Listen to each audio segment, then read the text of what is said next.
Oh, geez. All right. What's up going on, everybody? Welcome to the Essential Credentials Podcast, episode 12. It's going to be a fun one because we are going to be taking a look at the rarity of 90s cards, like what makes a 90s card rare. And I think there's a lot of different factors, but that's why we're going to have a kind of a showcase episode and really just let this discussion bounce back and forth. We're really excited. And of course, back from his vacation, joining us is Greg.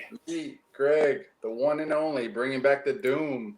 Let's do it, baby. That's right. You got a poster of him in the background or a statue and on your shirt. So we're going to have Alan joining us here in just a couple of minutes. I can see that he's getting himself situated. He's going to be grabbing a couple cards. So, let's dive right into this, Greg. Over the last 3 years, we've really had – I'm gonna bop Alan in. Alan, before we get started, you want to say hi? We just went live a minute ago. Welcome, man. How's it going, everybody? Sorry I'm late. Yeah, it's all good, man. Thanks for making it. It was nice chatting with you on the way over.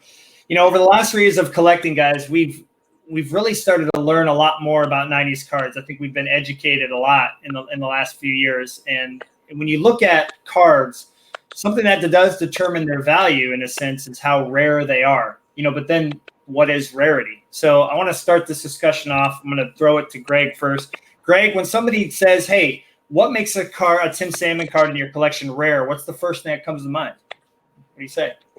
I guess I would have to go with pack odds because it's been hammered so far into my head. Looking at pack odds or I guess serial numbers. Serial numbers still play a big part in my mind. But one of those two, I'm definitely looking at.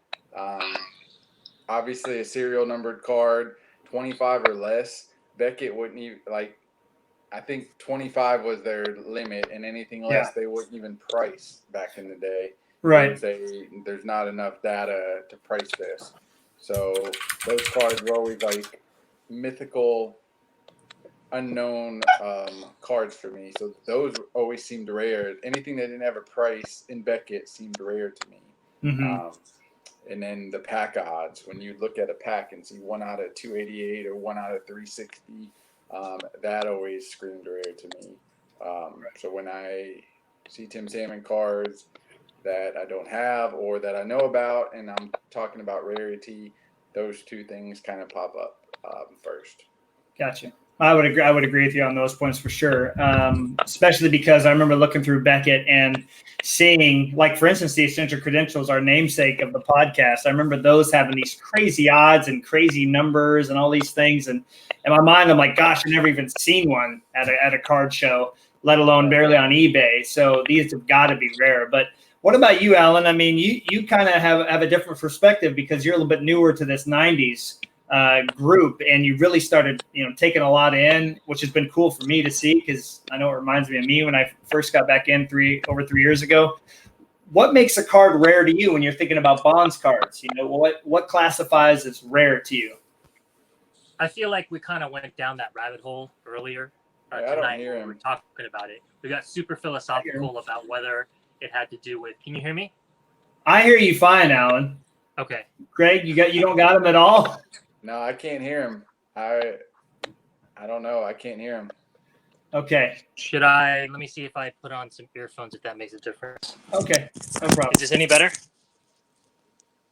Greg, do you hear him? Yeah. No, I can't hear Alan. No. Okay, Alan, I hear him fine. Alan, let's try to have you, can you leave and come right back in? And maybe that'll fix it. Okay, no problem. So while I couldn't hear. That's okay, man. Hey, we're gonna roll with it.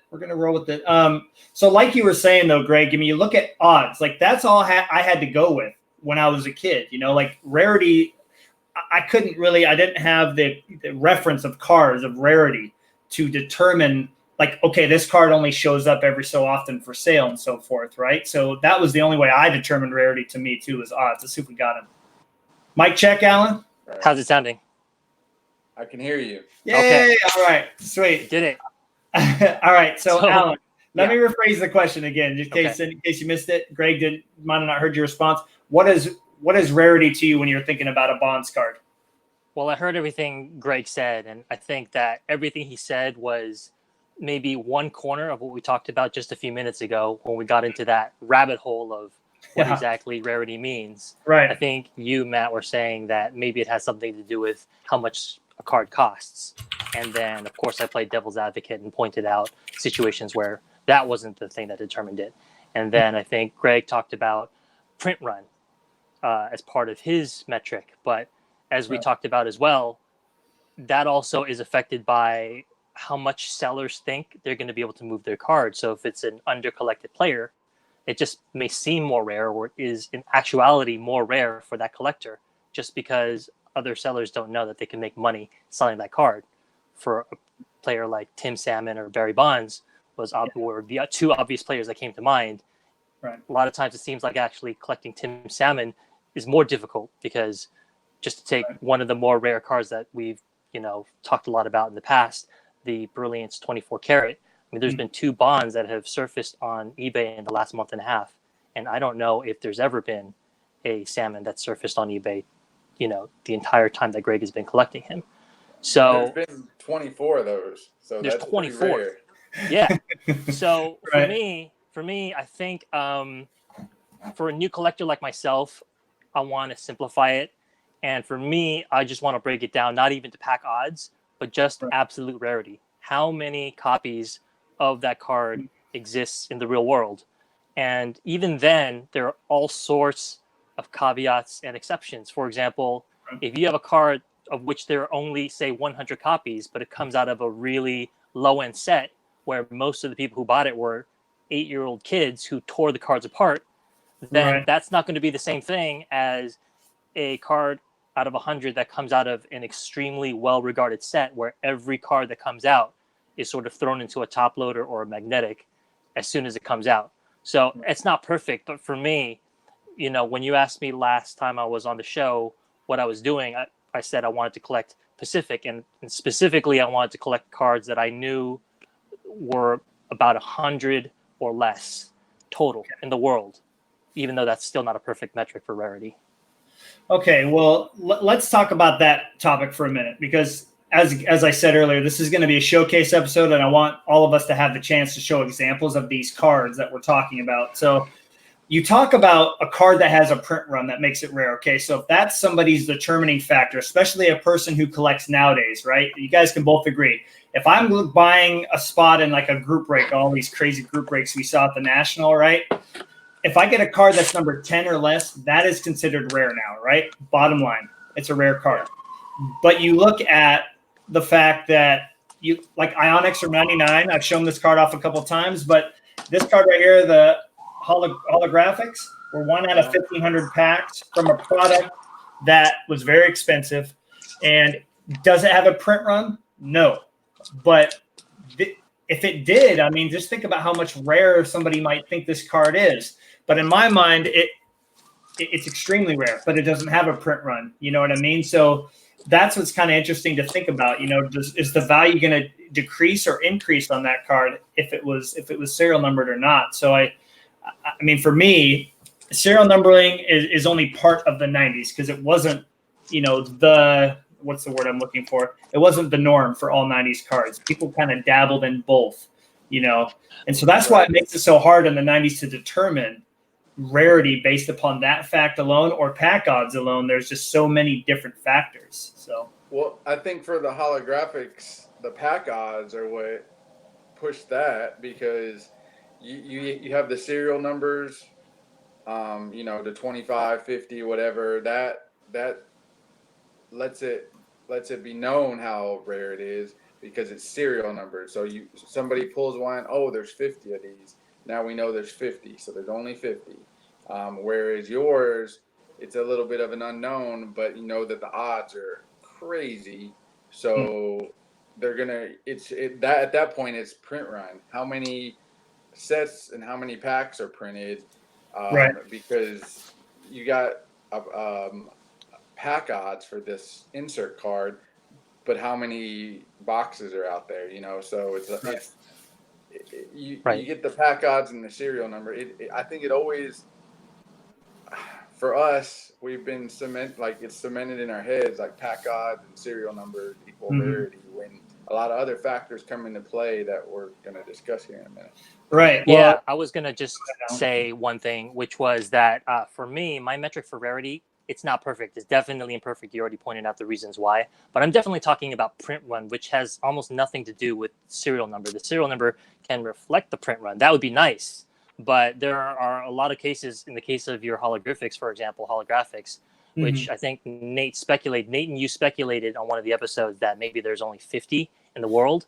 And that could probably, I mean, if you're really enterprising, you could do one of those reverse calculations where if you have a situation like 1993 Finest, where they tried to reverse engineer how many refractors were in existence. And there's a way to do it if you have some pieces of information, like if you have a certain amount of cards that you have to get through to pull and insert, and then you can sort of reverse engineer how many packs and then how many boxes there are in the entire print run. That's probably doable for some of these other sets. Honestly, that's a dream of mine. I think if I could add anything to Baseball Cardpedia, which is our encyclopedia for cards, it would be to find out how many cases of 99 Ionics were made, which I could then determine how many boxes and how many packs and multiply that all out and then divide it by the odds somehow and get this idea of how many holographics were made total, because there's only 10 in the set.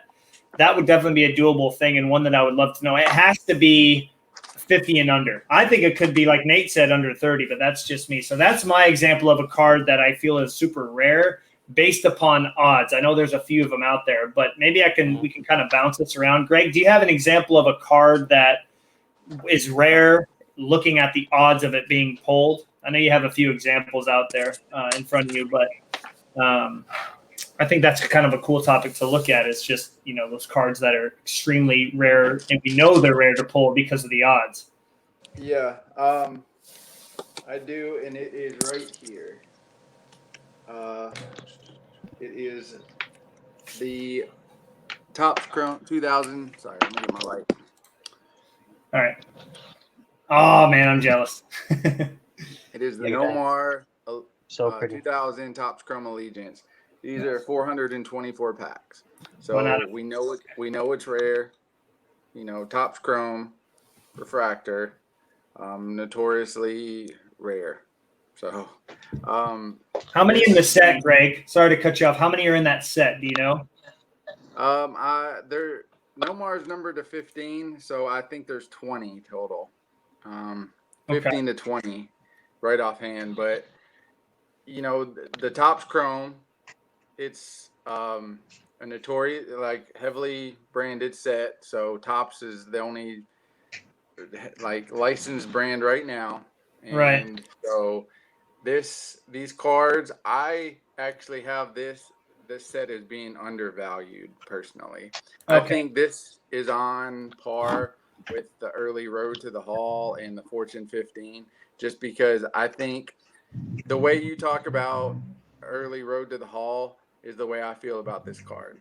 Right. I just love this set. I think it's an awesome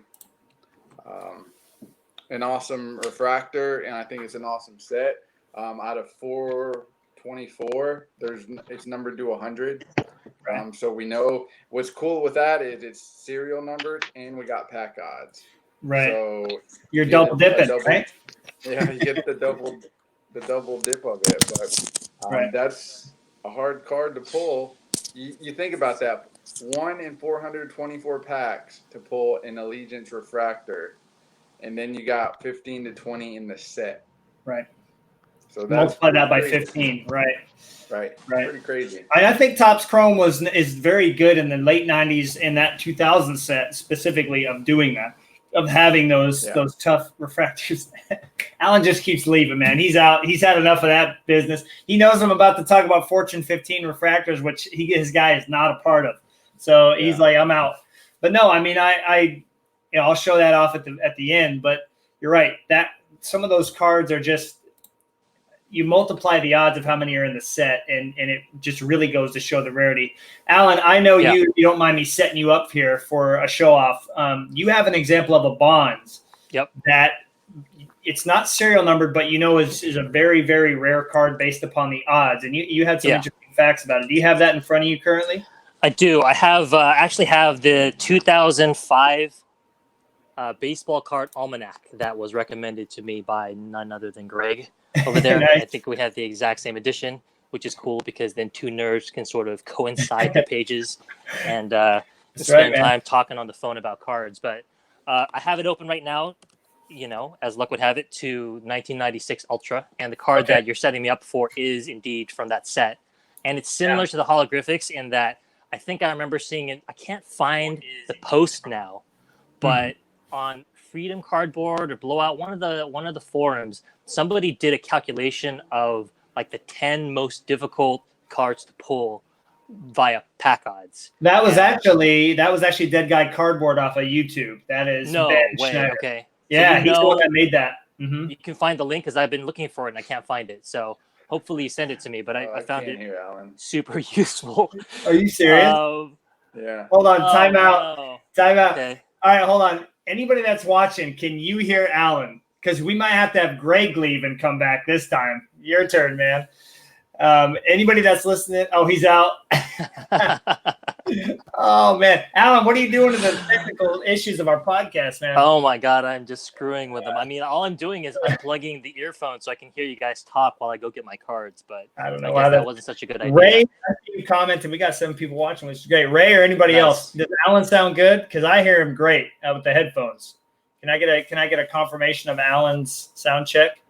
Sound check 1 2 1 2. How are we doing here? This is a gong show. This thing spiraled out of control from like the first 3 minutes. But I know, man. Let's see if Greg ever gets back here. Yeah, here he comes. Here comes Greg. All right, go ahead, Alan. Are we all good? Yeah. So, now that the suspense has been totally built, the card I wanted to show is one familiar to many of you. It is the 1996. All right, hold on. Let me get you on screen here, buddy. All right. The 1996 Hitting Machines gold medallion. And you can see right there, it's gold. That's the only difference between this and apparently the regular issue, which I don't have, is just up there. It's the regular Fleer Ultra insignia rather than the medallion, which makes it a gold medallion. Right. So these cards, even the regular base version of this insert is, I believe, 1 out of 288. Mm-hmm. And so the gold medallion is supposed to be less than 10% of that. So it's about 9 times as rare. Let's just say it's 10 times as rare and call it about 2,800 per 2,800 packs before you are expected odds-wise to pull even any Hitting Machines gold medallion of any player. And then, as we were talking about before the broadcast, you have to multiply the true odds of pulling a card by the number of players in the set, because most of us in the group and on YouTube are not set collectors. We're player collectors. So we don't really care how difficult it is to pull a random pick'em player from an insert set. We actually want a particular player. So I think there are 10 players in this set, from what I recall. And that's right. There's 10 players total. So you have to multiply 2,800 by 10. That's 28,000 packs. Right. To pull one Barry Bonds gold medallion. Right. Greg's going to show his off as well. And that's cool because yours is opposite, Greg. Yours is flipped the opposite way, right? Because he's hitting to the right with the gold medallion on the left. So I think that's kind of cool how the card's been switched around for Tim Salmon. Yeah. Yeah. Yeah, I didn't realize there were variations in that. I thought they all were angled or aiming the same way. So that is pretty cool. How good is my picture? Can it actually pick up like fine print? All right, hold on. We're gonna find out. Let's see. Okay. Yes, it does. What do you got for us? Can people see up at the top there? That is the full list in 2005. You got to hold it still for us, though. There we go. Nice. See Bell, Bonds. Yep, Bell, Bonds, Griffey, Gonzalez, Griffey, Edgar, Palmero, Piazza, Tim Salmon. Sorry, not Tom Salmon. Frank Thomas and Matt Williams. When's the last time Tim Salmon made it into a list with those kind of guys, man? Let me tell you. I'm sorry, dude. Seriously. I love to give you a hard time about that. Hey, I love this comment by Ray. He goes, the salmon is always upstream, right? Yeah. Seriously, you got to swim upstream to get it. Very good, Ray. I like it. Great. So, all right. So we've talked about cards that have really, really rare odds. All right. Those to any 90s collector out there, the 3 cards we just showed, 4 cards because of the Nomar. Clearly we know they're rare. Boom, rare. But let's flip that around. Everybody, if you could grab an example of a card that's on the flip side of that, it's rare, but if you look at the odds don't say that it's rare. And I have a great example here that I want to show off.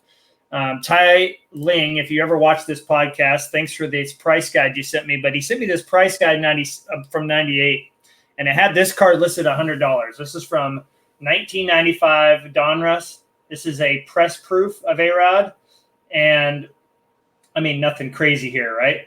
Because the odds on this card say that it came 1 out of 20 packs. Okay, so that's basically 1 per box, more or less, right? You could get lucky and get 2. So 1 per box, right? So, okay, that's kind of rare, right? But then you go look and see that the set has 550 players in it. Okay, so think about those odds of pulling a good player out of that set. I mean, it's pretty much 0 to none, right? So this card back in 2000 was valued at $38, and the price guide Ty sent me, it was again priced at $100. And I think I kind of understand that reason behind that. It had never occurred to me that this card was that rare, right? Until I really dug into, okay, the odds really are not showing me that this is a rare card. So I guess what I'm trying to get to here, and I think we all have examples of this, like low odds, still a rare card, is just how incredibly tough it is to find these cards in a box, how rare they are to pull of your player. I mean, it's astronomical when you look at a set of 550 cards. So anyways, I love this card, I think, more now because of how rare it actually is. I'm knowing how big the set is. Greg, do you have an example of the same thing by any chance? I do. Obviously, it's a refractor again, top chrome. It seems to be my choice. Oh, I guess I got to put mine away then, because I had one too. That's great. Let's see it. Yeah, there's 463 cards, and this is the Tim Salmon, Frank Thomas, David Justice refractor. So for some reason, these triples seem to just be hard to find. Yep. You don't really see them. I went almost a year without finding this card. 2 of them popped up at once, but I went almost a year without seeing this card, and it is just a common refractor. Like, all it is a refractor of the base set, but there's 463 cards in the set, and a refractor. I think those odds are 1 in 12 still. And as a guy who's opened multiple boxes of Series 1 and Series 2, the best refractor I think I ever pulled was Kurt Schilling. So let me just say that I've spent, a little bit of money opening Series 1 and 2, just trying for a Fortune 15 refractor or early road. Of course, never found them. They are way, way rarer than the 1 out of 12 pack odds that they have. So I just wanted to chime in as a guy who's broken those boxes. You get what year 2 is that refractors. Two per box. Right. And sometimes those odds are not correct because I opened a Series 1 box and I was shorted like a refractor and another insert. So sometimes you don't even get that, So that card to me is rare, even though the pack odds are 1 in 12, because that set is huge. And these cards, the triple, just don't seem to pop up very often. Well, even more rare that Tim Salmon and Frank Thomas somehow made it on the same card. Like, all you need now is Nomar to be in that card, and you've got the best card in your collection, dude. Yeah, I'll settle for David Justice just to have Tim Salmon and Frank Thomas. So right. That was a good combo for me. Oh, Alan's got one too. Alan, who is on yours? Do you have yours? I have Larry Walker and Manny Ramirez, and of course Barry Bonds, my guy. Okay. We'll And see. Matt lucked out and got a good one on his. I did. No, I did. I got A-Rod and Griffey and Nomar on the same card. But Yeah, I will well, say, uh-huh. I will say though that two things. One, that card is undervalued. I can still Mhm. pick that card up for $5 to $10, which is ridiculous in my mind. I think with those three guys on there, Beckett had that card valued low when I was pricing my cards out, and so does eBay. But to have those three guys on a card and actually, pull one of those or see one for sale, yeah, it never happens. So I'm really surprised at how undervalued those cards are as well. Alan, do you have an example of a low odds card that is actually worth a significant amount? I have a couple examples that I know you have, but I'm wondering what you got. Well, I'm a little bit confused as to exactly what I'm going to do next, but I figured for me, since I'm a new collector, I would keep it simple again and stick with 1996 Ultra. I just got a new card in that I haven't shown anyone yet. Now, if I could just find it in this, it's from the same set. It is, instead of 1 out of 2,800, it's 1 out of 750. And then there are 12 players in the set. So to get your guy, you have to multiply 750 times 12. So that's still pretty long. It's the second most difficult. It's the second or third most difficult insert to pull in 1996, which is near and dear to my heart because that's the box that we opened together at the National. And if I could just for 1 second talk about what Rarity means to me, part of it is the fact that having the experience of being able to open a 90s product, you have the tactile sensation, the feeling on your fingers of how difficult it is literally to rip through a certain amount of packs, and just to think about how many boxes you'd have to get through to basically ensure yourself a decent shot at the card you're looking for is staggering. So if you take a step back, all this stuff goes out the window, and I feel like all the little cards that I'm going to show from 1996 are going to be actually quite rare for an individual collector who can only buy a couple of boxes at most in their lifetime.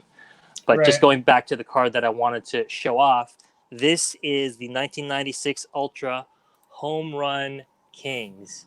And for my money, I know this is the newest, shiniest toy in my collection. This might be one of the prettiest Barry Bonds cards I've ever seen.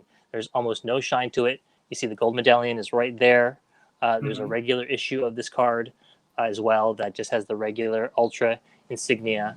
It has this wooden grain motif to it. I don't know if you can really pick it up in the camera, but it is beautiful. I mean, it's rare to see Bonds in this stance from this vantage point. And it's just a beautiful card overall. And it's also quite rare. And in the almanac that I'm looking at right now, they have the Bonds Hitting Machines Gold Medallion at $20. This is 2005. And they also have the Home Run King at $20. So exactly the same, even though according to the book, if it's true, the odds of pulling a Hitting Machines is 3 times more difficult.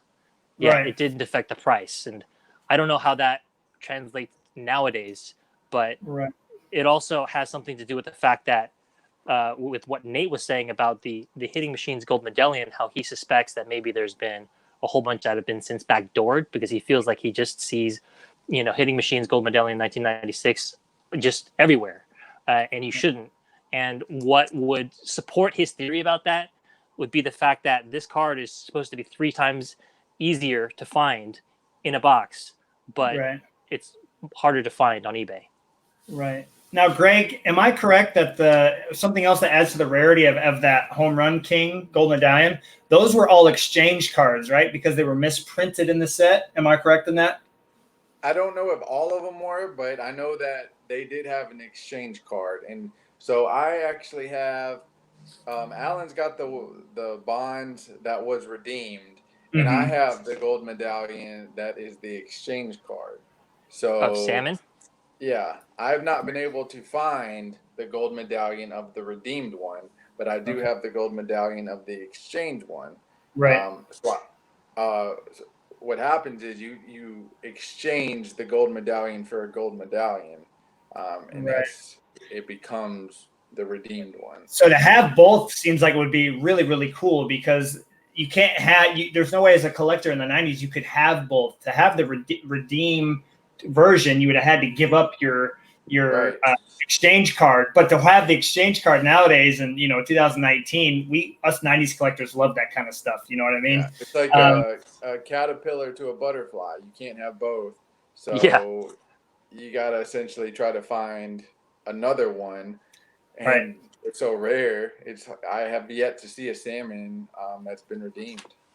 Yeah, I'd be really curious to see what the odds are. Well, I mean, it says here that the exchange cards are also 1 per 75 packs. They said they had quality control problems with it, so they kind of like held off on maybe putting the entire run of wooden cards out, and in the meantime put exchange cards. I don't know how that would change anything. Maybe they're saying that because the cards are so messed up, they were just going to throw an exchange thing on the back and then basically redeem it for a better copy. Here's what I'm thinking. So you've got a certain amount of the gold medallion normal redeemed. I'll call them redeemed. So you have a certain amount of gold medallion redeemed being put in packs. So you open a pack, you get the gold medallion redeemed, and you don't have to do anything. You don't have to send anything in. You don't have to mail it. You don't have to do anything. It's just yours. Now you pull the unredeemed gold medallion and you forget to mail it in. You don't want to use a stamp. You don't want to do anything. And so it just sits on your desk until the expiration date. And suddenly that card is gone. Like there is no gold medallion redeemed because you didn't send it in. So those could theoretically be the backdoored ones, like, 70 people didn't turn in their Tim Salmon, so we got an extra 70 here. And so that is going to... That is Yeah, it's going to affect things. I know that Ben Franklin has the redemption card, which I really want. I just think it's so cool. I don't think that it's... I can't tell whether it's more rare or less rare. I was on one of those sites where you can look at, previous sales histories, trying to find how much each of these things are worth. And the redemption card, the card that you can turn in for a better card, is a lot cheaper to buy, I feel like, than the main one. Here's something I want to chime in real quick is, so you have the redeemed that are being put in packs, and you have the unredeemed that are being put in packs that turn into the redeemed. So you're naturally going to have more redeemed cards than you are going to have exchange cards. Right. The exchange cards, I feel like they're, some of them are not going to be put in packs. Some of them are actually the end goal, the end product, where the exchange cards were sent away. Some of them were kept, but the majority, I have to assume, were sent away. Plus, you got the redeemed ones put in packs. So you're doubling on the end goal. Whereas the beginning process of it, there's going to be less of them still out there. Well, can I chime in here? Because I'm really glad the discussion went down this road, and I grabbed a card for this. And I honestly, I don't have an answer for this. Maybe you guys can help me out here. I bought a pretty cool A-Rod in an eBay auction lot type thing with a bunch of other cards from one seller. And I got one of the 97 EX autograph redemption cards here. Now, these were inserted. Let me grab my odds from I got to do my whole screen thing here. Here we go. So this is what it looks like. This came out of EX 2000. Everybody understands this set. This is when the essential credentials were first made from this set. But this card's odds out of having the redemption pulled. I'm trying to go through all my info here. I have a lot in front of me. 1 out of 500 packs for this card. All right. First of all, just to pull the redemption, but something that's really weird about this redemption, check this out. On the back, it's got this weird hand numbering on it, and it was never filled out. So one thing that's really strange to me too is, check this out. I don't know if you can see it if the light hits it right. It's right in the middle of A-Rod right there. You kind of see it. There's some embossing going on right in the middle of the card. It's like been stamped in the middle here with the Skybox logo. So it's one of those things where I don't know if the card was redeemed and stamped, but it never was filled out. Like, what exactly happened to this card? So does it make it rare to me? I don't know. I mean, I think it's really, really unique. So there's some really rare cards out there from the 90s that have these really interesting stories behind them. You know what I mean? As far as the exchange cards or redeemed cards, and we kind of touched on it already with executive proofs, but these, in my mind, are rarer than the actual cards that came from them, like you were just saying, Greg, like the autographs or the home run kings and so forth. Alan, you got one as well that fits in the bill here? Yeah, I have one along that theme. This Go is, for I it. believe, what is this? What is this? This is Stadium Club. I don't know what year it is, though.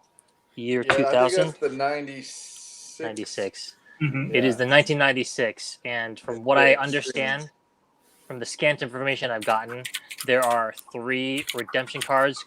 I don't know. I mean, I guess the beginning of the process cards, as Greg put it. This Mhm. is the beginning of the process card for the bronze. There's one for silver, and then there's one for gold as well.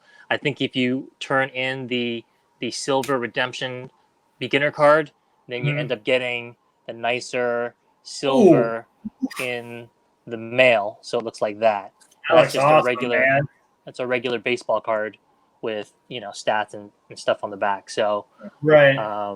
and then I understand if you find the golden beginner card and you email it in, then they'll send you this really outrageous looking gold card made of like a thick piece of metal, which doesn't Uh-huh. even fit in like top loaders or penny sleeves or one touches. So I'm kind Right. of hesitant about getting that because I've been warned by both Nate and Ben, fellow bonds collectors, that is going to be really hard to store, and so I don't know what I would do with it. I But mean, it's still a really cool card, dude. I mean, yeah, I don't even care, dude. I'm like, sure, why not?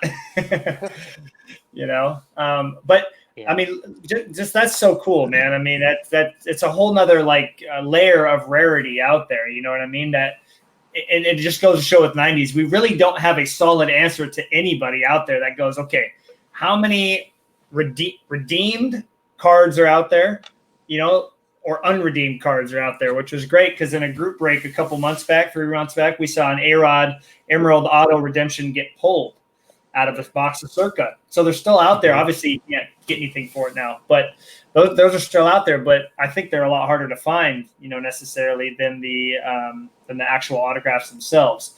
And you would never know how rare these are without these types of discussions going on. This is how we've determined rarity in some of our cards is in our Facebook group. Greg posts a card, and we're like, wait, what's going on with this card? I've never seen this before. Why is this different?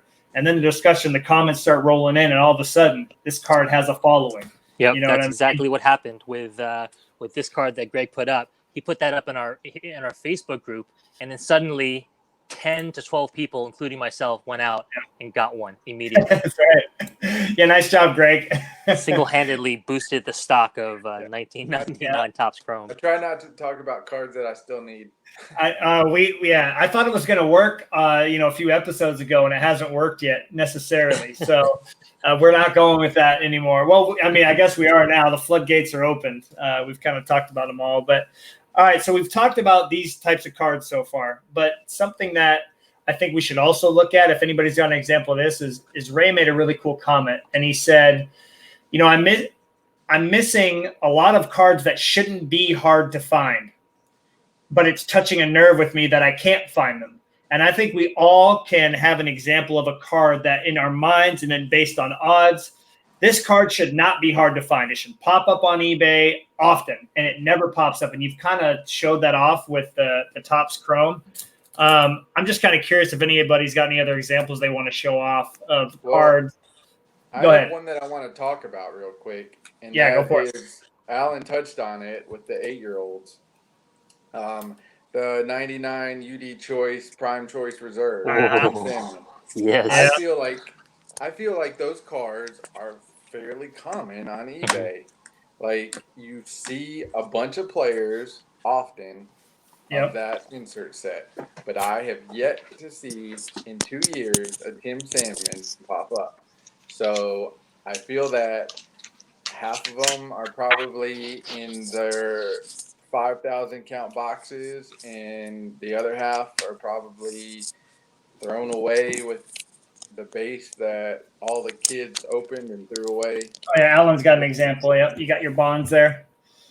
Yeah, I mean, Yeah, I can't find the Tim Salmon, and that is it's out of 100. It's not that rare, but I cannot find it for the life of me.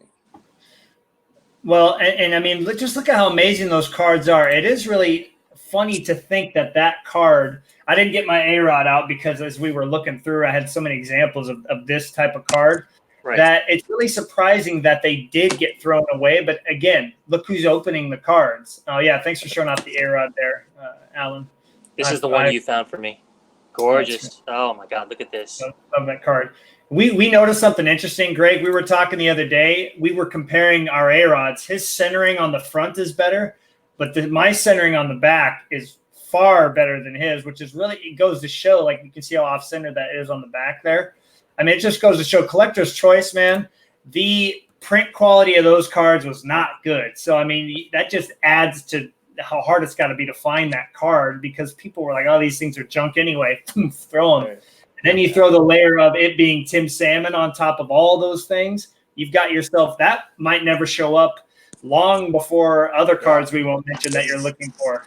I actually put a $20 bounty on it because I can't find it. Yeah. And there's a reason, like you were saying, it is 8-year-olds. I was just in Los Angeles visiting my friends, and they have a couple of kids. So I bought a couple of packs of Pokemon from Target and took it to them. And I think one of the kids had like an ultra rare card that would have been worth like $100. But I mean, it was like literally torn in half. There was like a corner of it missing. Yeah. It was folded a couple of times. Yeah. That is, can you just imagine these cards were sold to that group of people? And I just imagine like a whole bunch of these just got ripped to shreds. It's just thrown into this toy box with everything else. So no, for real. I mean, if there's some people that are making some comments here, we got Victor in here as well. I mean, he's saying I can't find the Bernie. It's like, yeah, these cards, these are just because the pack odds. Which, by the way, did they even list odds on those? I don't even know if they did. Let's see. Choice. My prime reserve just says randomly inserted, so we don't even know how hard they were to pull out of the box. Could have been one per case. Could have been one per box. We do not know. We just there's no way to figure that out, really. And I have to assume that they mass produced that set. Like, I don't imagine those 99-cent packs were just rolling off the press. So. Oh man. Well, I mean, it's not just that. None of us, if I'm correct, have the StarQuest Gold out of 100. I've never seen an A-Rod in person. I've seen one for sale that, knowing how rare they are, I should have just got the dang thing because I honestly didn't think, well, that card's not even that good to look at. So what? But it's extremely rare because even though there's 100 of them, who knows how many are actually still alive, But I've got an example of a card. I mean, it's rare in a sense that it wasn't easy to pull out of a pack because it was one out of every box and a half. But you guys will agree, these never show up. And I think whether it's because the set was not highly sought after, it was the only rare insert in the set. This is from 96 circa. You know where I'm going with this card, obviously. The Rave parallel out of 96 circa. I don't know if my camera's going to grab it. Come on, baby, get it. I want to see this right. There we go. Yeah. So the only difference is the circa down here at the bottom. A lot of people say these are the best out of all the Raves for over the 96 through 2000, but it's got that real nice sparkle going on there. These were serial numbered out of 150. So a serial numbered card out of 150 in 96 is a pretty big deal. But I can tell you for a certainty that I've only ever seen one for sale, and the price tag was like $190 or something crazy. I bought mine from Brant, and I knew it was coming from somebody who took good care of it. And it's not perfect, but it's dang near close. But they were just – the set was never that highly sought after. People did not go after it. People did not value it very much when it came out. It was a new set. There was no rare inserts in it. So I think for me, that's an eBay card that I just never, ever saw. And I mean, they're not that expensive necessarily, but they're extremely rare. And so as far as them popping up on eBay, and I still don't ever see one show up now. What number is that in the set? Card number 30. Oh, excuse me. Oh, geez. I don't even know where the numbers of these cards are at. Doesn't say, Alan. Believe that? Look at the back of this card here. Am I just going crazy? Does anybody see the number on this card? Because I see the Raven. Where's the card number, though? I have no idea. I was just trying to look up the price, just out of curiosity for what it cost in 2005, but I can't find it. And in 2000, this card was, and I know on that thing Ty sent me, the card was valued at way more. It was like I think $250 or $200. This card in 2000 was valued at only $75. I found that to be hilarious when I priced this card out, because I think it's worth more than that now. It's one of those cards that has increased in value over the years. And I'm guessing in Allen's, it's probably cheaper too. Would you say that that 96 goes for a lot more money than 97, 98, 99? Like just like exponentially more, or slightly more? What do you think, Greg? I think it's not going to be exponentially more. I think it's going to be just a little bit more. A little bit more. Well, I mean, as Matt had mentioned in previous broadcasts, 1996 circa, according to the almanac, you guys probably know this already. They only had 2,000 numbered cases. So the print run of the entire set of cards that they released that year under circa is known. Like, we can count how many literal cards exist out there. So I don't know. You just multiply it, 2,000 cases by however many boxes, by however many packs, by however many cards, and that's how many cards there were. So does that mean if there were 2,000 cases, let me see if my brain's working correctly. Does that mean if there was 2,000 cases, that doesn't mean there's necessarily 2,000 of every base card, right? Because that would be 2,000 cases to get all the inserts, all the rave, everything in the entire product, right? Well, a case would have more than one copy of a base card. I mean, that's true. Many copies of a base card. Yeah. Okay. Yeah, thank you. See, I tell my brain's not working correctly. But the raves were 1 per 60 packs. Oh, 1 per 60. That's right. Yep, here it is. You're right. So that's 1 per almost 3 boxes. That's 1 per 60 packs. But how many players are there? There's 200 players in them. So you have to multiply 60 by 200, which is 12,000. 12,000 packs to get your 12,000 packs to get your player. Good luck with that. Is there a salmon in that set, Greg? I'm just curious if you ever seen one of the Rave. Yeah. And you have that as well. You got it. Did that show up like, okay, I'm collecting Tim Salmon, boom, that card was just sitting up on eBay? Yeah. Burbank was responsible. Sometimes we got to go there, man. It's all good. They were like at the very beginning of my salmon excursion for rare cards. They were responsible for probably like 60 to 70% of them. So the salmon, I think I got for like $16.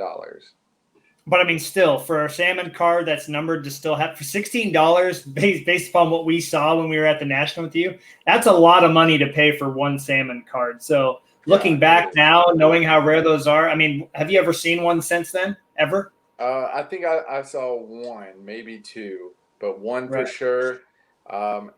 But they just, like you said, they don't pop up. They weren't, Circle, that was kind of like a more expensive brand. The first year came out. Yeah, and they even, set them down to 2,000 cases. So it wasn't like UD Choice in 99 where they just mass produced them. And it just Circa, for whatever reason, they don't pop up. Well, that's a great look at that compare and contrast you got going on there, guys. You've got a cheap set that's got a rare card in it, and you got an expensive set that's got a rare card in it. They're equally as rare. They came from completely different types of sets. I mean, that just shows you the diversity that the 90s has, really, because rarity, it can come from so many different things. Greg, I'm trying to think, do you have an example of a card? I mean, I think you have a perfect example, but I don't know if you want to show that off yet, of a card that maybe seems like it should be showing up on eBay a lot, of maybe Tim or Nomar, but it just like once in a blue moon, you've only ever seen one or two. You have any of those there? Well, what card were you thinking of specifically? Well, I mean, maybe I was getting a little extreme, but I guess that card shouldn't be showing up that often. I mean, sorry, that was a little off topic, but I mean, do you have a Tim Salmon card? Like, for instance, like this UD Choice, you're probably thinking to yourself, dude, there's 100 of these things out there. It's Tim Salmon. It should be out there. And you've maybe seen one ever. Yeah. I don't necessarily have like the stuff that I've pulled out is fairly rare. So I don't really have any that should be showing up more than they are. I don't have any examples of that right now. What about, go ahead, Alan. I was just going to say, I have some low-end cards from 1996 Ultra that I still consider rare, given how difficult it was just to pull, a couple of inserts when we opened the box together. So I Right. think rare, when you ask that philosophical question of what is rare, Mhm. this answers it, because any of these gold medallions that I mentioned in a previous broadcast, these are all from the same set. The On Base Leaders Mhm. gold medallion. We actually had the pleasure of pulling just the base version Yep. from that box. And this is, I believe, 1 out of 10 packs, according to what I was looking at earlier. So that is not rare at all. 1 out of every 10 packs, you get a gold medallion. Is that right? Or Yeah. 1 out of every 10 packs, Yep. you get A base, like the regular a on base. regular base, right? Yeah. So, and that goes, I looked at the odds as well for the rawhide, and it's the Mhm. same thing. You have the gold medallion, which Greg helped me find at the end of the national. That You was can really cool. find this online for just a couple of dollars, but it's harder to pull than you would think when you do the math.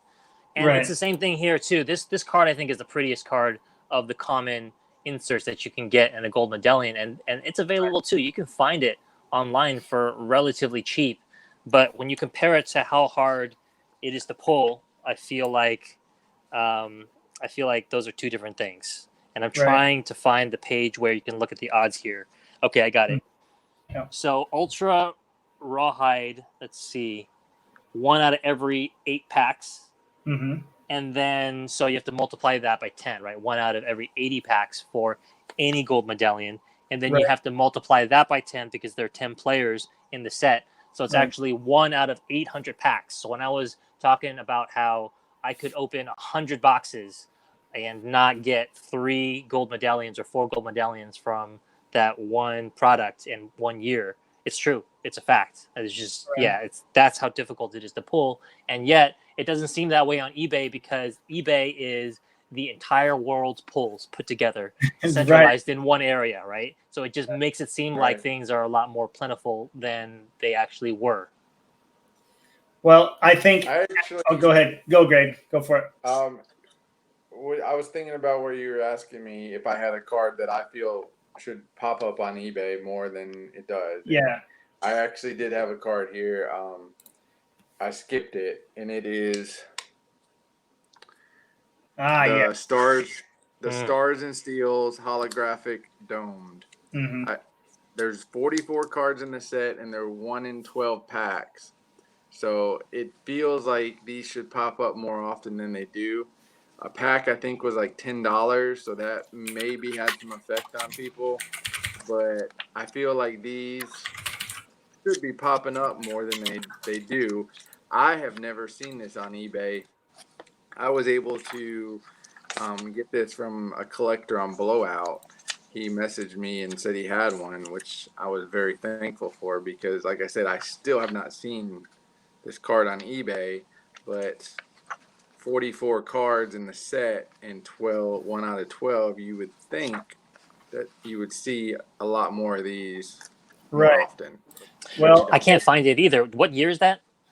99. 99? Okay. So looking at a box here, just to give some people a heads up, Stars and Steel in 99 was released in a box of 12 display packages. And a display package, when you open it up, I would love to open one of these boxes with you guys, by the way, even though we knew we would only get one cool card, really, is when you open it up, it unfolds and there's 3 cards in the cardboard. 1, 2, 3. So you get, 3 times 12, you get 36 cards in a box. They're all made of metal except the domed holographic, which I have a copy of here of A-Rod. Thanks, Brant, for the card. Love it. Wow. In the back, I don't know if you showed off the back, Greg, but the back, man, that shines just You guys both got them? Oh, man, I can't. I haven't seen a single one pop up on eBay. So. But they're 1 per box. So Greg's saying, in my mind, when I saw how easy they were to pull, I go, there's got to be some A-Rods out there. Right. And then there were none. And another cool layer to this is, if you guys remember, I think this is right before Alan kind of got in the group. Greg, this was your first video, one of your first videos. It was cool. I put out a top 10 challenge to the group. It'd been like my first year and a half in the group, 2 years. I said, hey, I would love to see some top 10s. Give me some cards to chase. Almost everybody showed that card. Almost everybody. So in my mind, that's going to add a layer of rarity to me. It's rare because it's a special card to everybody, and I don't have it.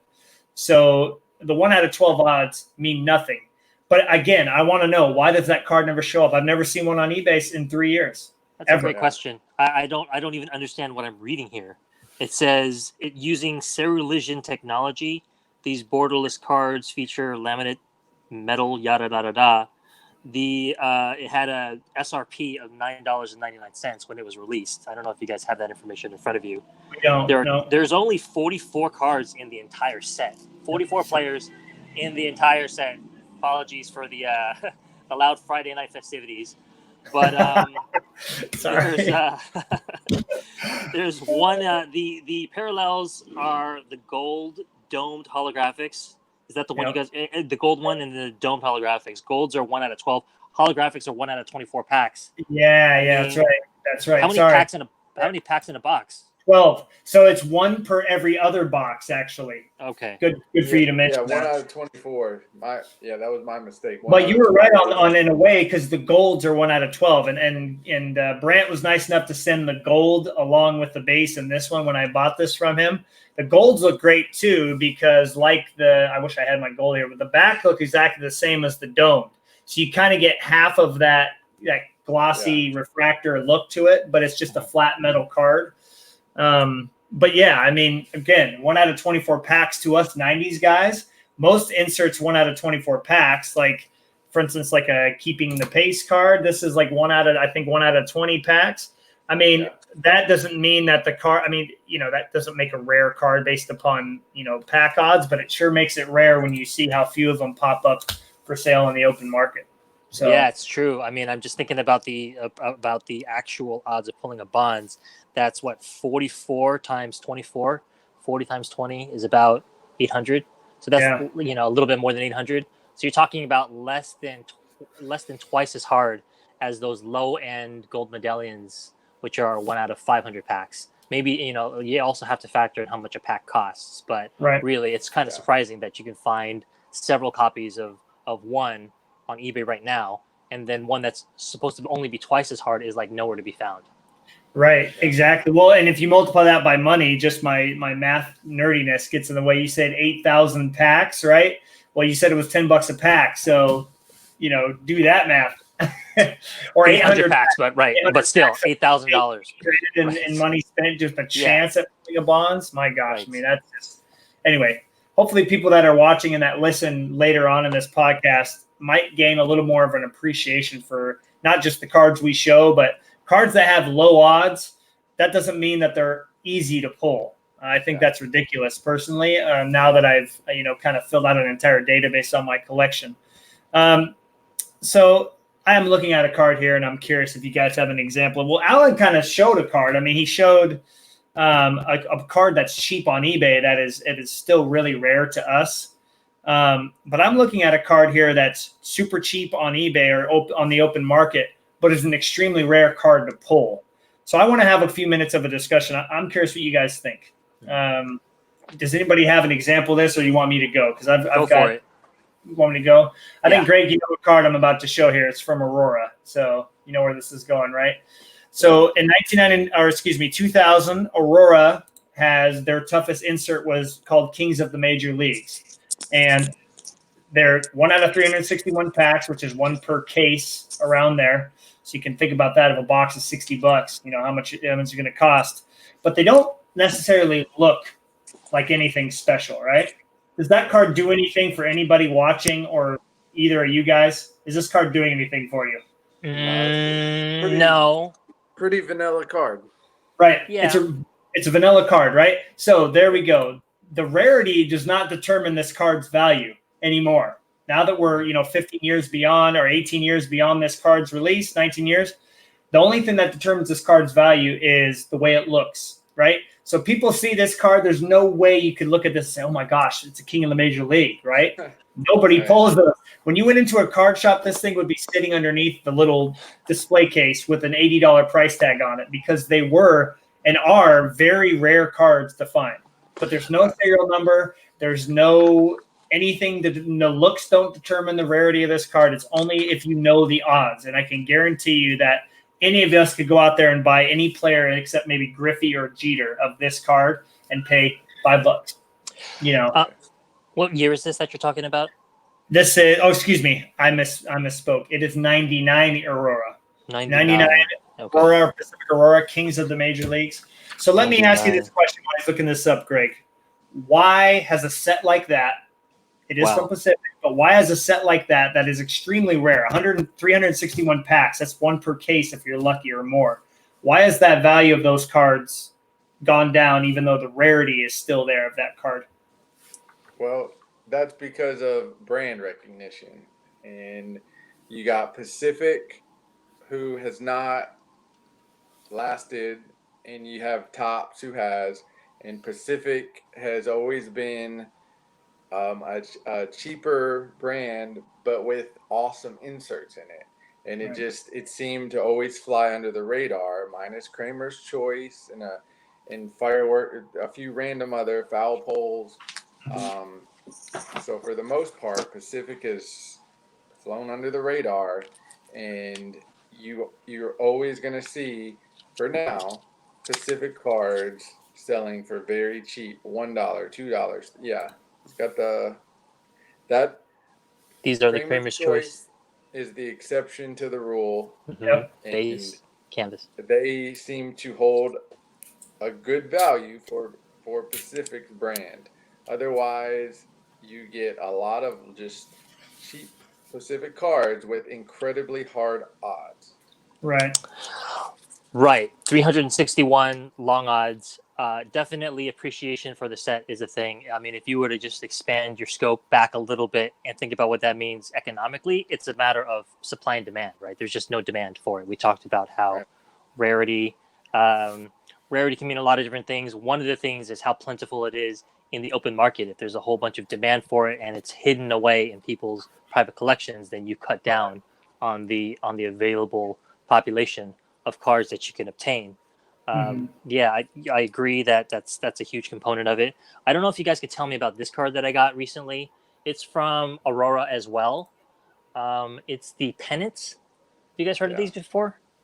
I don't know how common or uncommon they are, but I understand that they're only available in retail packs. And my impression for Pacific cards is that the cards that are exclusive to retail are particularly tough because you just don't see a lot of wax around.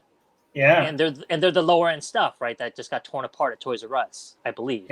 Yeah, absolutely. So this is out of 250, and there's one on eBay right now. So it does exist, but I think asking price is around $40. I have no idea what to value this card at, but when I saw it available, I just thought it was pretty cool. It's numbered 1, actually the first one out of 250. So I picked it up. But you guys have any insight about it? I remember those cards vaguely, but I don't have any info on them.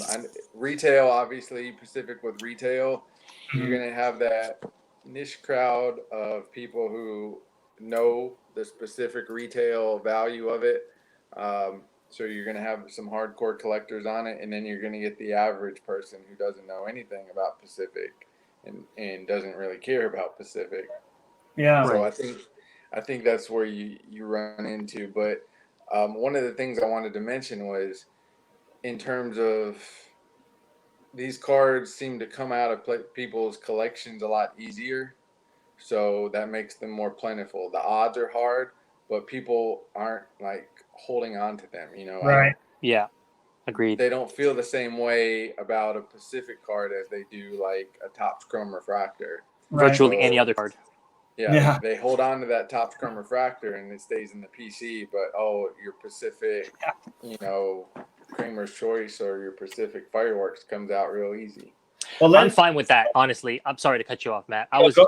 Before it slips my mind, I was just going to say that I was having a discussion with the guys about what really brings me joy in the cards that I get. And for me, it really does come down to absolute scarcity. I like knowing that there's only 25 or 100 cards in the entire world. Doesn't matter how plentiful it is on eBay. When I get one, I get some satisfaction from doing it. So while we're on the topic of Pacific, I mean, lots of people are going to see this. I wouldn't say lots, but a few people are going to see this video, maybe go out and get Pacific cards and maybe eventually it'll become a little bit more popular than it is right now, but I hope it stays unpopular because I love being able to get these low numbered cards that don't cost a lot of money, but are exceedingly rare on an absolute scale. If it says it's out of 99, I know literally that, it's out of 99 on it. And the fact that they changed the foil a little bit, to me, I know it's a little gimmicky, but I love it. It's the thing that I'm doing, spending the most time on right now. It's the poor man's rare card. Well, I mean, think about it, man. If this card's numbered out of 99, the value increases 3 times on this card. I guarantee you, this card's going to sell for $50, $40. But it very well could be out of 99, and we don't know it because they never serial numbered them. But if you look at the odds, and typically looking at Pacific cards that were like 1 out of 145 packs from their sets, those tend to be serial numbered out of 199 or 250 or something like that. So because there's no serial number attached to some of these cards, their value, at least on the open market, tends to go away. And again, to kind of cement the odds not really showing rarity, especially when it comes to the open market, I've seen less A-Rod Chrome Refractors from 99 than I have Kings of the Major Leagues. But this is 1 out of 12 packs, and this is 1 out of 361. So think about that for a second. I mean, it really does not correlate to rarity nearly as much as the odds might, state, or might show. The rarity of access, I think, is the key because in order to find that card, you're going to have to dig through 10-cent boxes because nobody knows. Looking at that card, nobody's going to know that card is rare. It's just going to get thrown in with all the other junk. And there's no, unless you're a total baseball card nerd, you're not going to know it's rare. And even if you do know it's rare, how much are you going to get for it by putting it on eBay? Because you need to find you need to pair with some other, mind meld with some other nerd who happens to collect that player. Good luck with that.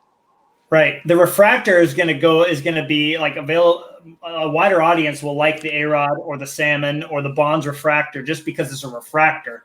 Most players and most people, unless they're a player collector like me, don't even know what the heck that card is. So you're absolutely right. I mean, us player collectors are really the only ones that will even go after a card like that, So definitely, I think we've touched on some really cool. I've really liked how this episode has just kind of bounced around. I think this is going to definitely get some people, talking a lot about, what makes a card rare for them. Alan, you brought up a really cool topic that I would love to touch on in the future if we can. Can you say that again? Somebody asked you what makes a card, what makes you love a card? How did you say that? There was a phrase somebody had asked you, like, what makes you love the cards you buy or something like that, right? You said it a couple minutes ago. I don't remember what I said. Can you paraphrase it for me? And it's just escaped. Greg, how did he phrase it? Because it was perfect. It was perfect. It was like it's just like see the topic of discussion happening from that. Out the window. So basically, I think he said like, if you're not a Tim Salmon fan, then you can't do the baseball. You're absolutely right. I knew it. Thank you, Greg.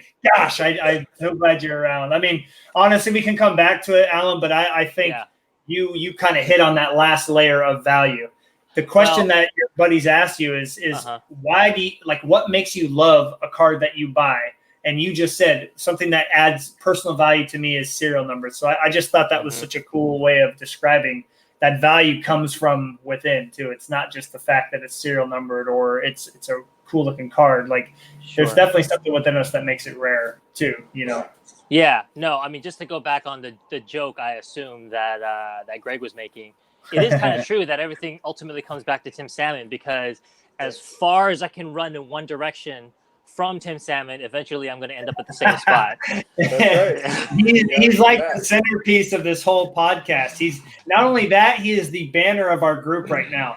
Tell me another Facebook group in the entire world that's got Tim Salmon, other than the page that Greg made, and I don't know if he even manages it anymore, that has Tim Salmon. Good. So there's 2 pages in the world that have Tim Salmon as their banner. And it's happening. The Tim Salmon, celebration is taking place right before our eyes. So this is it. Live it up. We're just living in it, man. We're just living in it. Right. Tim Salmon's world, and we just live in it. So I know it's getting a bit later for Greg for sure, but because it's a showcase episode, we grab some cards out let's do like a 5-minute round. Just show off a card, say what it is. I'm assuming most of the cards we have in front of us that we haven't shown are actually rare. So pull some rare cards out. Let's kind of start with Greg. We'll go Greg, Allen, me. Take 30 seconds to show off a card. Maybe say why you think it's rare or why you like it or something like that. And we'll just kind of go through it because we got them all out. I don't want to make Greg mad because he's got to put them all back after this. So I want him to be able to show off some of his cards. So what do you got for us, Greg? Okay. All right, first one we got is a Muhammad Ali. All right, Alan. All right, cut away. Yeah. Alan, anyways, are we actually going to go back? Okay, well, here, while he puts away his Muhammad Ali forever, hopefully, here's a card I wanted to show off. It's the 2000 MVP, another card from a low-end set that was geared towards kids that was sold in Toys R Us and Target. You can see right there is the serial number. There's only 50 of these. These are the gold scripts. There's an even rarer parallel, apparently, that is out of 25 called the superscripts, I believe. The reason I got the Manny is because he's one of the guys I pick up if I can't find the bonds. And it's very, very difficult to find bonds. I was talking to one particular bonds expert, and I asked him, in all your years, in your decades of collecting bonds, have you ever seen a superscript emerge in any venue, that is at a flea market, thrift store, online, whatever, listserv? And he said he has never seen one. There's 25 of them in the world, so that's pretty rare on an absolute scale. Even rarer still because some kids have certainly destroyed it, but it shouldn't be this hard to find, a Barry Bonds. But I figured while I am looking, I may as well just pick up something that can hold me down in the meantime. This is the Manny Ramirez from the year prior, I believe, 1999. It's also the gold script, but the gold script happens to be out of 100 in that case. So in either case, I can't find the bonds. There should be 50 of these. There should be 100 of these. There may be one on eBay, but if there is one on eBay, that I'm not going to be able to access it. Otherwise, I would have gotten it already. Right, for sure. Well, since you have the card up, Greg, can you tell us what makes that Muhammad Ali rare? So the fact that he's like above his opponent and he is just knocked him out and he's saying, hey, man, I just knocked this dude out. Oh, man, it's getting late. All right. Anyways, let's move on to Burroughs. He's got a cool card to show. Greg, I'm not wanting to cut you off, man. We keep showing the same card, and we can't have that on this show. I actually, honestly, this could have gone to one of those like rare cards that have easy odds to pull. And honestly, I think we all agree. I am one insert away from having the entire run of 99 Revolution A-Rods, any of them that were ever made. I am one card away. And I actually saw it and passed it up at the National, so I'm not happy with myself for that. But we pulled one of these from a box of Joe McEwing, right? The premiere date from Revolution. And these are 1 out of 25 packs. I just love the embossing on this card. But anyway, numbered out of 49, right there on the back. Oh my gosh, Matt, get with the program. Numbered out of 49. I love the way these cards look, and even though they're one per box, basically, I think they're extremely rare. They're extremely high valued. They don't hardly ever show up. So love that card. Beautiful. They're beautiful cards. Man, honestly, I got in that group break a couple weeks ago, and I got skunked. But in my A-Rod video, I talked about this. The base card showed up from that break, so I actually was like overjoyed. It was the best. I'm not gonna say how much I spent for my spot, but anyways, it was worth it because I got the Revolution base and I completed my rainbow. So it was awesome. Greg, do you have anything other than Muhammad Ali that you would like to show? Don't do it, man. You're gonna get cut off. No, actually, it's the Frank linchpins. Oh man, those cards are so nice. Yeah. Beautiful. This is a set that I feel is undervalued. Mm-hmm. As you can see, I put the little piece of paper under it, but it's got like the little pins.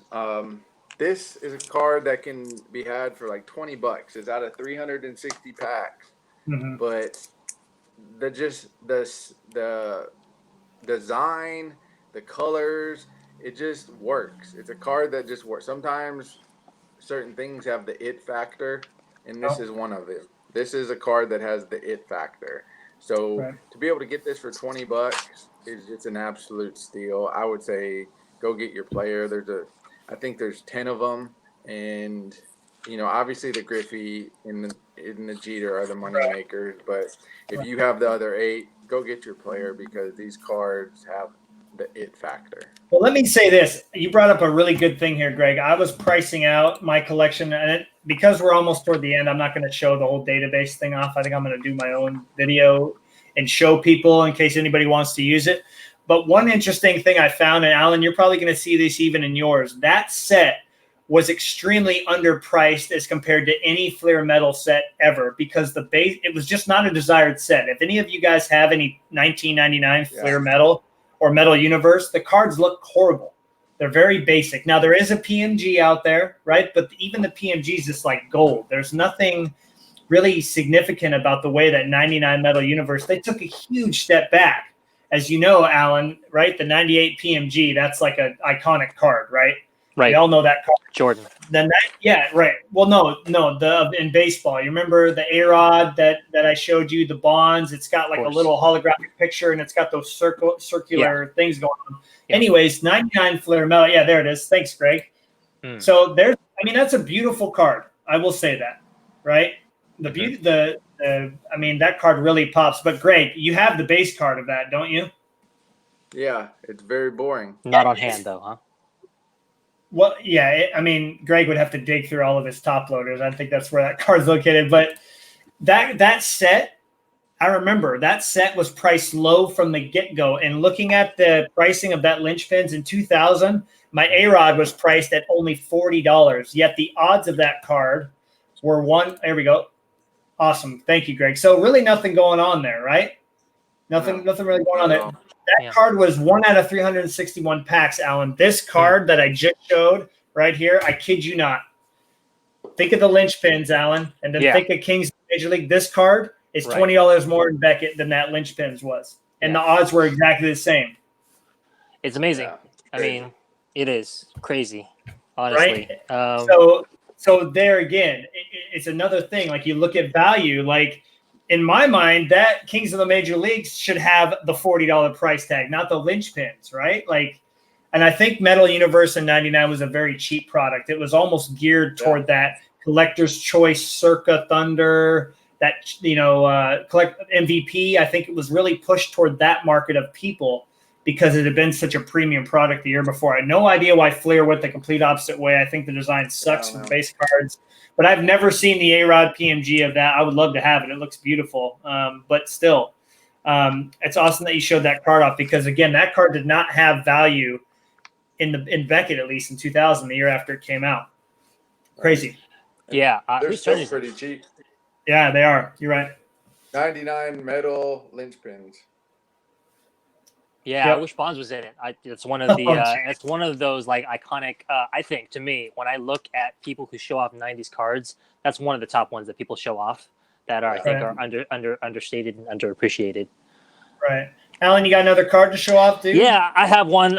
Before I get into it, I wanted to just quickly relay what I had spoken to you about, which is that I regretted trading my Barry Bonds 1998 Ultra Diamond Immortals after having gotten this almanac, seeing how much it was worth.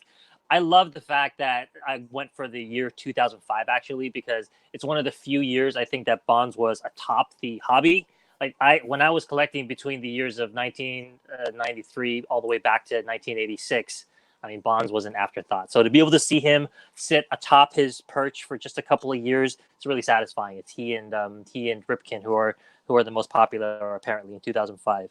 But to see that the odds of pulling that card is 1 out of 288 packs, that's exactly as difficult as it is to pull a regular hitting machines from 1996. So not easy. Right. And back in 2005, it was a $50 card. I traded it.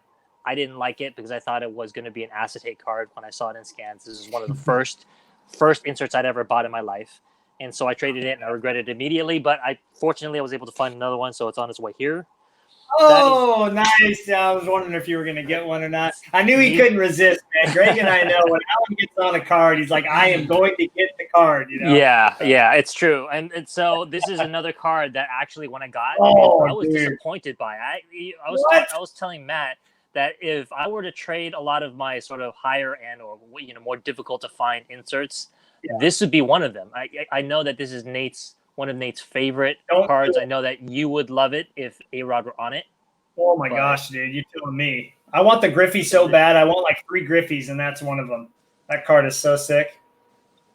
Yeah, so I was just looking up the odds on it, and it says here that it's 1 out of 29 Series 2 magazine packs. Were those magazine packs ultra expensive back in the day? Because it doesn't seem like it's that hard to pull one of these. No, actually, funny you brought that card up. I was telling you this the last time we talked. I got an Albert Bell out of a pack, and I swear to God, I bought it at the gas station. They had these big packs sitting right by the front of the gas station where you checked out, the big fat score packs. Mm-hmm. My uncle bought one for me. There was an Albert Bell sitting in there, and it sold, I think, back in 96, 97 when I first got on eBay for about $30. The Albert Bell did. So those cards, I mean, just based upon the Albert Bell sell, I remember those cards outselling whatever Beckett had them valued at because the odds did not reflect their rarity. You know what I mean? Yeah. That's another one of these. I mean, you can get them from the Series 2 magazines, the 1 out of 29, or 1 out of 50 retail packs. So they were available to be gotten, but they're still hard to find. They were only available out of the magazine packs. That's what at least the baseball encyclopedia that we use says.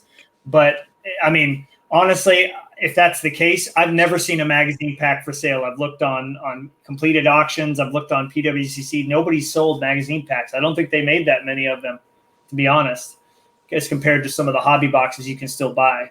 But that might explain it. That might explain things. I mean, because I was just trying to figure it out. You know, the essence of the game has a very similar foil top like this.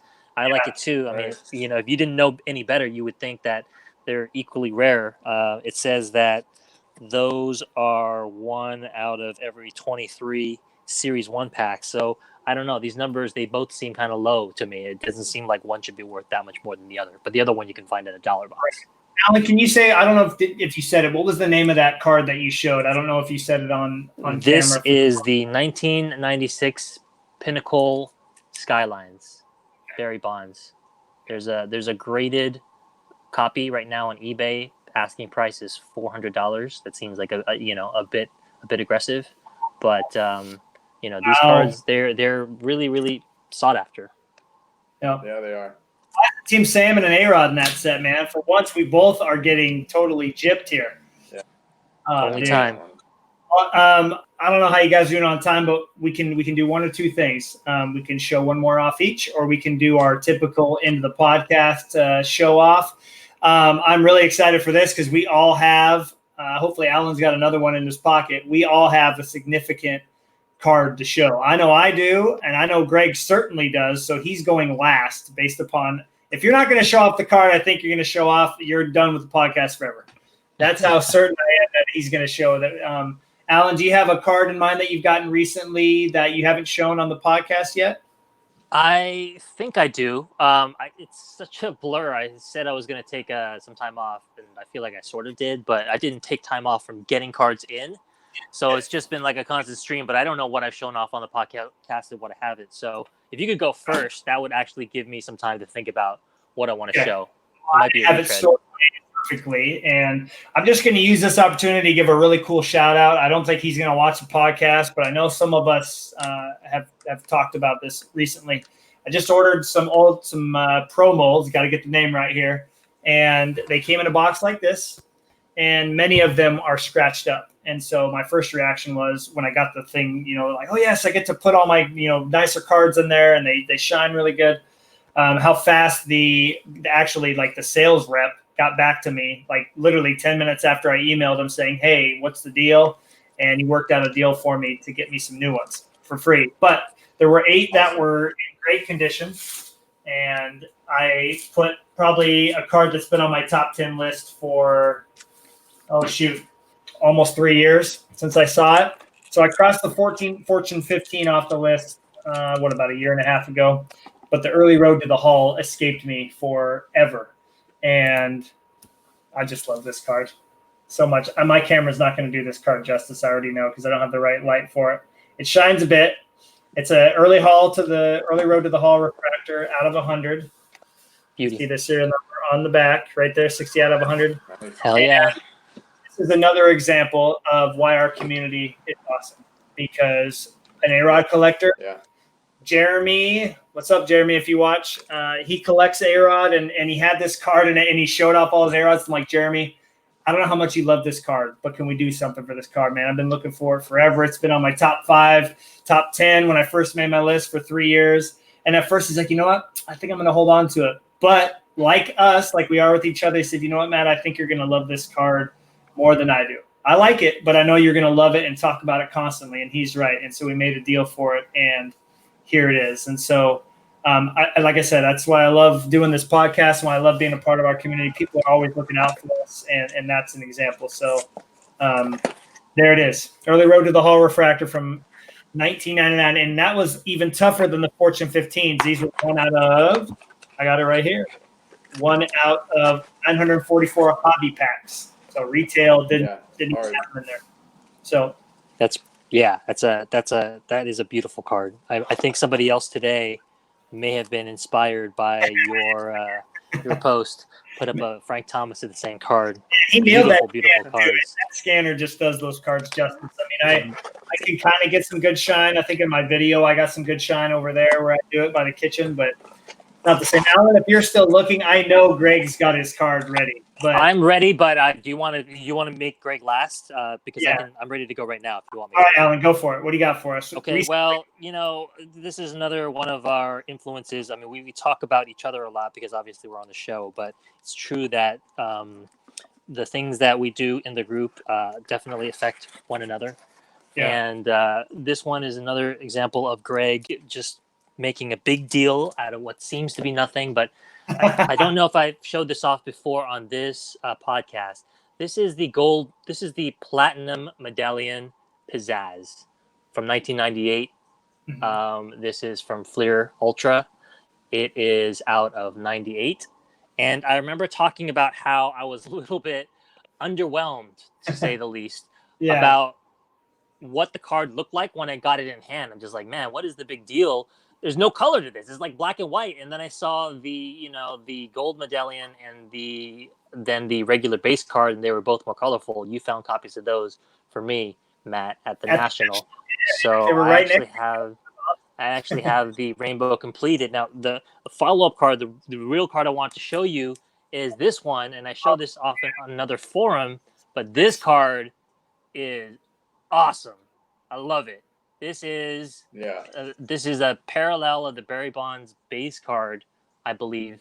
From what year is this? This is also the Platinum Medallion Fleer Ultra, 1999. Yeah. I mean, it's I don't know what it is. The picture obviously pops out because it's in color. It's only the back that's faded out. You have this rainbow foil. It's beautiful font. I mean, and then in the back here, look at how stark and beautiful that is back there. They have such cool stats. They have defensive stats. They have advanced metrics like basically OPS and situational hitting, like how well you do with 2 outs, like 2-out RBIs or 2-out home runs. Dude, that's what's up. This is great. It's out of 99. Now I understand what the big deal is with these platinum medallions, and I'm on a mission. So thanks, Greg. We know what that means. To the list. If you're for any Barry Bonds platinum medallions, just turn around and go the other way, man, because you guys got no chance. Yep. Oh man, that's awesome. Platinum medallions. Usually, I like one set better than the other. So like 98 metal PMGs, I like more than 99. Or certain top scrum refractor, I like all of them better than the others. But platinum medallions are the one inserts that, depending on the player, I might like a different year better than the other. The 99 Frank Thomas stands out as one of my favorites, whereas the 2000 Griffey is my favorite Griffey. And so it's like the 98 Salmon, I think, is my favorite. So it's like that's one of the sets that I feel is just phenomenal all around. It's a matter of like what player looks the best in each set. And so you got a wide range to choose from, because it seems like from 97 to 2000, you're going to find your player looking good in one of those. So I enjoy the platinum medallion. Gosh, I think Alan, you're right. I just have to say that honestly, I've never seen an A-Rod from 99 ever. I've seen the what's that set at the very end? It's like some sort of side set.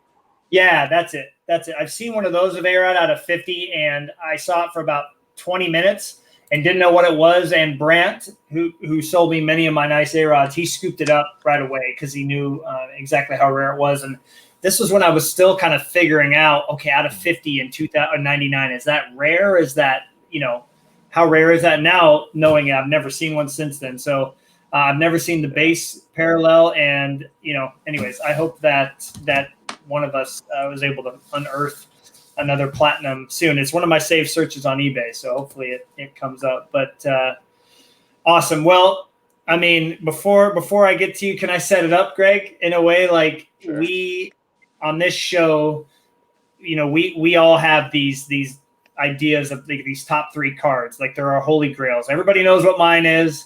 I'm not sure if I know. Okay, I think I know what Alan's is, honestly. I mean, you start kind of forming this, because you're picking up so much awesome stuff, Alan. But I think we have these cards that are like mountaintop cards, and to have the feeling of one of those popping up on eBay, having to go through the process of it running through an entire week-long or 10-day auction, that whole, it's a really crazy experience. And then to have to be there when the card ends, it's just crazy. So we were all a part of this with you, Greg. So I've set you up. Tell us, I want to hear about, before you show the card, tell me what you went through when it showed up on eBay. You know what I mean? Well, actually, Joe was the first person to let me know that this was up there on eBay. Nice. I was taking a nap, actually, and he sent me the link, and I was like, holy crap, I should never take naps again. This is crazy. And right. So I got on eBay and saw that it was like a 6-day auction. So I knew I was going to be stressed out for 6 days. Right. It was like, there was originally a make an offer, and that was a scary game for me.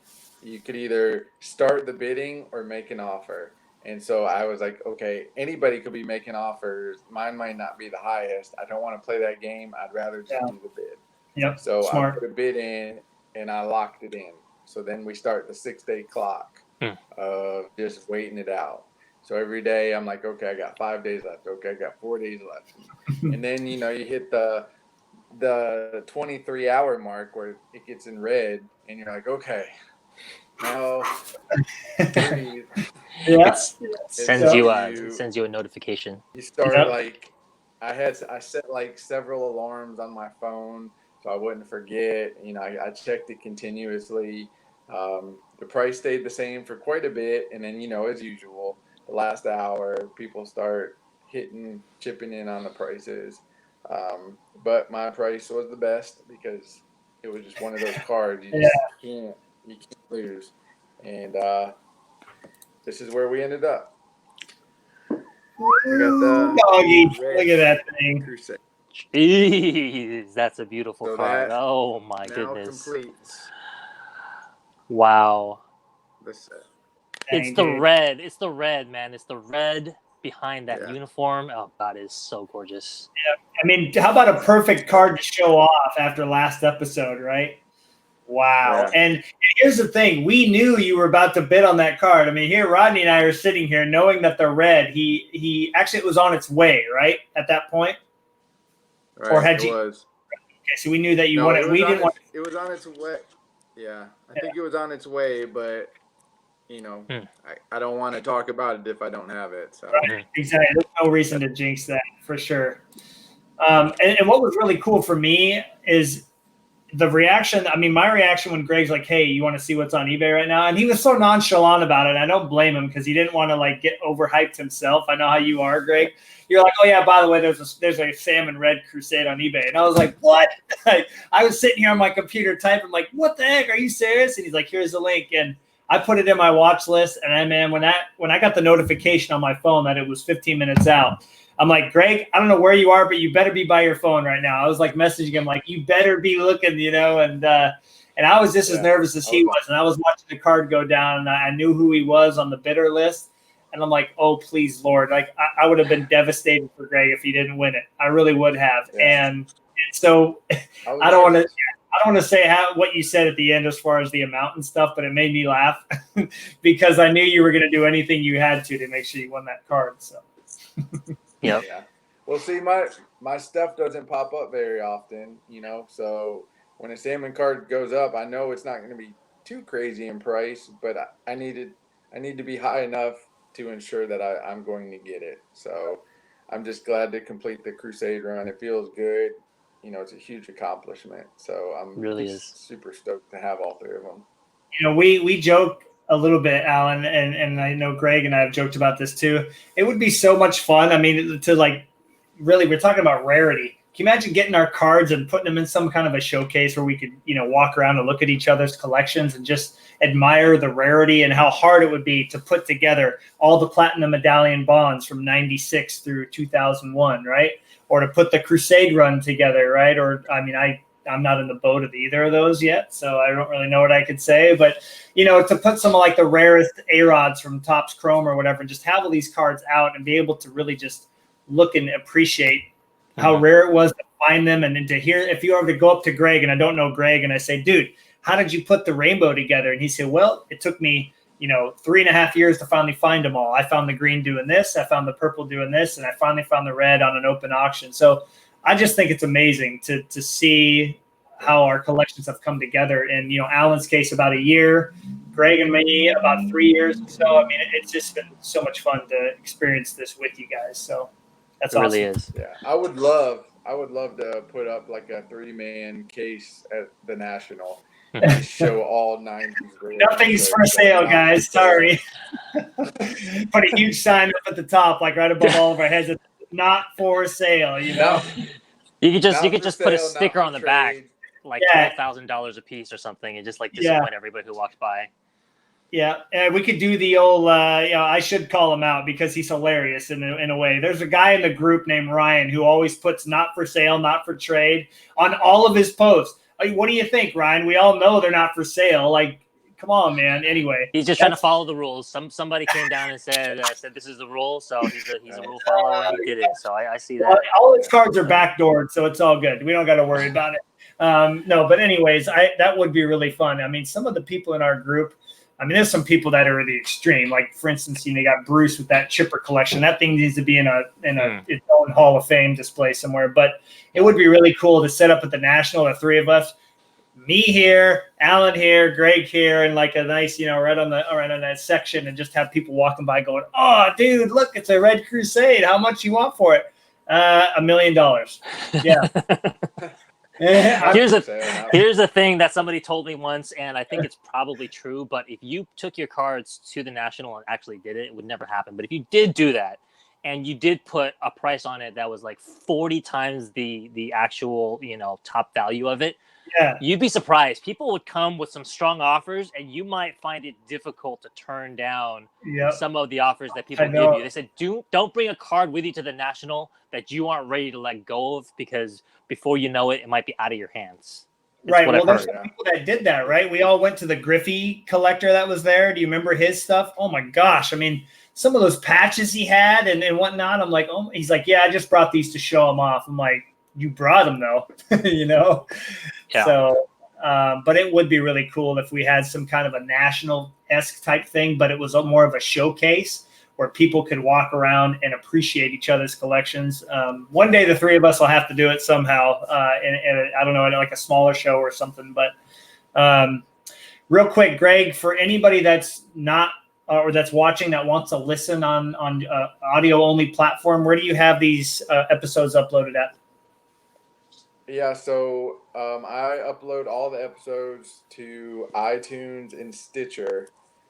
So you have YouTube, Stitcher, and iTunes, the podcast, Apple Podcast. You have those options to listen to it if you're running or in the car and you just don't want to watch it, Right. you can just listen to it while you're mowing the grass. Right. And we've had a few listeners that have gone back and started watching previous episodes. Me and my panicked getting ready for school state thought somebody was creating a whole new podcast when in essence they were like, oh, actually, I just started watching it. And so, man, I felt like an idiot then. But really cool to see people in our group that are just coming into the group that are saying, oh, I just found the podcast. I'm going to go watch it. So just for them, I want to let them know that you can go back and find any of those episodes on audio and on YouTube, obviously, where you're watching it now. All of our episodes are back there. And so thank you for, these newer people that are coming. Thank you for watching. It's been really, really nice to have them. But guys, as usual, awesome to have you here. Really enjoyed it. Thanks for sticking around late. And I think we could have kept going for 4 or 5 hours on this discussion if we wanted to, but really excited. We'll have to do another showcase episode like this again soon. I think it was really informative to some people. It gave them some cards to chase. And have a great night. Thanks for listening, everybody. Thanks a lot. Good night.